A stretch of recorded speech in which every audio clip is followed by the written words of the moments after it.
Hi friends, నమస్తే. Christmas పిండి వంటలు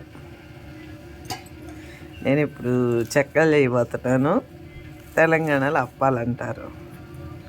ఇది పెసరపప్పు, అరకిలో పెసరపప్పు, ధనియాల పొడి, కారం పొడి, తినే సోడా, జీలకర్ర, పసుపు, సాల్ట్, వాము, అల్లం, కరివేపాకు, 4 కిలోల పిండి, హాట్ వాటర్.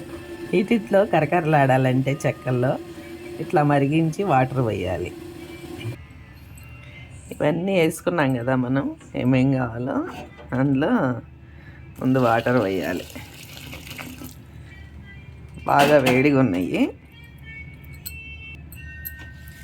స్పూన్తో కలపాలి, ఎందుకంటే వేడిగా ఉన్నాయి కదా. నెక్స్ట్ కొద్దిగా పిండి తగినంత పోసుకుంటా స్పూన్తో కలిపి 5 నిమిషాల తర్వాత చల్లబడ్డాక చేత్తో కలపాలి. వేడి నీళ్ళతో కలిపితేనే కరకరలాడతాయి ఫ్రెండ్స్. ఎక్కువ రోజులు ఉంటాయి, బాగుంటాయి, ఎక్కువ ఆయిల్ లాగదు, స్మూత్గా ఉంటాయి.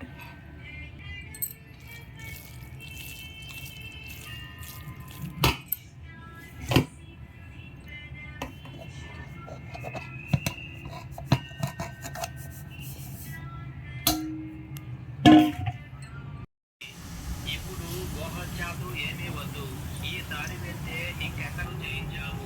సందేహం రావటమే నా తప్ప అనపడాల్సిన పని లేదు అని చెప్పారు. నేను వెళ్ళను అని అన్నాడు నారదుడు. ఇక స్వామి పరిపరి విధాలుగా చెప్పగా స్వామి మాట కోసం బయలుదేరాడు. ఈసారి స్వామి చూపించింది అప్పుడే పుట్టిన ఒక పసివారిని.